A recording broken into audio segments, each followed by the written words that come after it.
Well, one day later, and we have the contract details. Now, in the last video, I said as long as Aaron was truthful in that he would play for 10, sorry, and the report by Jerry Dulac that it was under $20 million for the 1 year deal, assuming he didn't lie and Jerry Dulac has um, good, truthful information, then Aaron's deal should fall somewhere between 10 million and less than 20 million.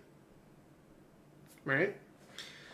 So Aaron's contract, 1 year, $13.65 million base salary.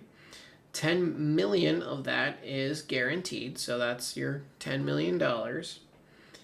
It has a maximum value of $19.5 million under the 20 if he can hit every single incentive in the deal worth $5.85 million.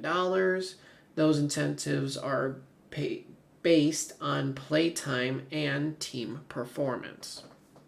So I'm sure one's like win the Super Bowl, win the division, things like that. So realistically, he's probably 15, 16, somewhere in that ballpark. If I had to take a guess, but I'm sure there's incentives for playoff appearance, playoff wins, Super Bowl appearance, Super Bowl wins, stuff like that. So he really wasn't bullshitting that he'd play for 10 because the 10 is guaranteed. And then it's some incentives that people assumed he may have if he were to have such a low number. And Jerry Dulac, he came in right there and said it's less than 20, 19 and a half. So really, there wasn't much misinformation as far as we're aware of when it comes to stuff straight from Aaron, because there were some people who were saying 40, 50 multi-year deals, stuff like that. Like, there was some stuff because Aaron on the Pat McAfee show said that he that stuff that was coming out, it wasn't from him, it wasn't from people close to him, like really close to him. Like, some of that was just people throwing shit out there and seeing what sticks.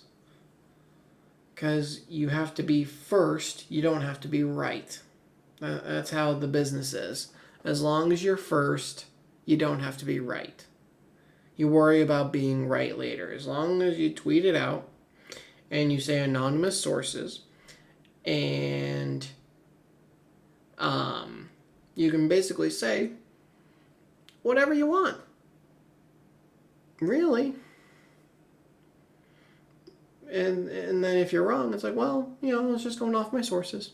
But you got the clicks, you got the likes, you got the retweets, the comments, you got all those interactions, and you were wrong.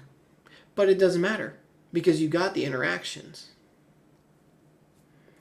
So as far as what Aaron was saying, and when people actually have good, viable information, there you go. So Aaron said what he said. Jerry Dulac, when he had his good, viable information, less than 20. There you go. It is what it is. Aaron will take number 8. Really, he was getting 12 over Terry Bradshaw's dead body. That's really what it is. Terry Bradshaw would never have let him get 12. And the Steelers probably wouldn't have given him 12 either because it is out of circulation. It's not retired, just out of circulation. Because like the Steelers have the, I think it's the second most Hall of Famers, only behind like the Bears, which it makes sense. Those are two of the oldest franchises in the entire NFL. In the case of the Bears, they're just about the oldest, maybe minus the Cardinals. Like it's really, they're two of the oldest, so they've been around for so long that um, that you have just that amount of players that have come and gone. So I do believe the Steelers are second in Hall of Famers. So they can't retire all of their numbers, or else they're not gonna have any numbers left, you know. So they just take them out of circulation.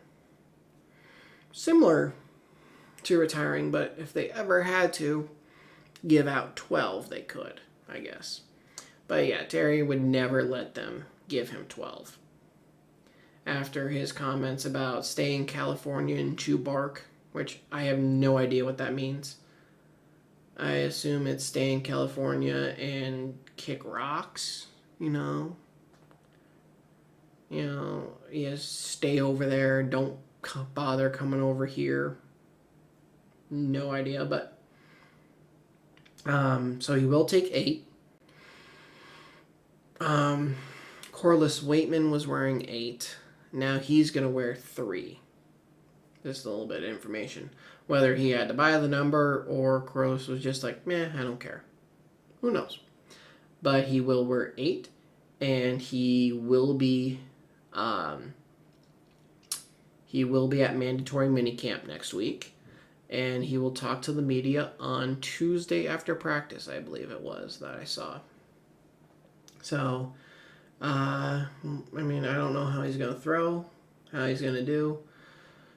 People are worried, is he going to have enough time to get acclimated to the playbook?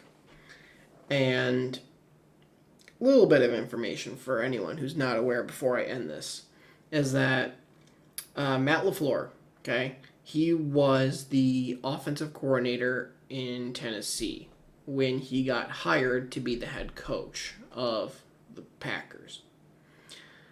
So then he wanted to bring Arthur Smith to Green Bay to be the OC.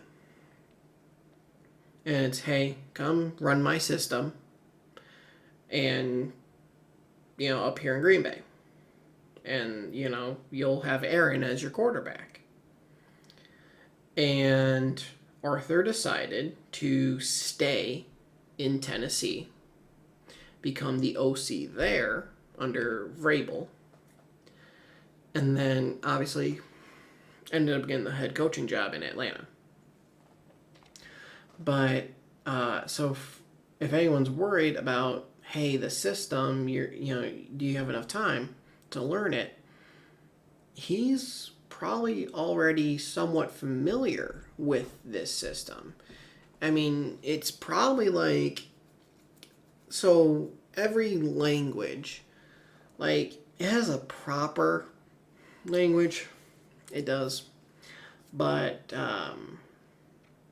they have like their own dialects, right? So one word in one dialect could mean another thing in the other dialect. So it could be let's say he speaks Spanish. And it's like, okay, this dialect of Spanish.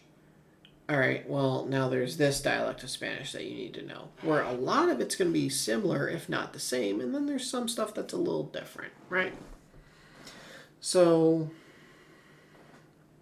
I mean, it's going to be a little different, but I don't think, plus he's a very smart guy.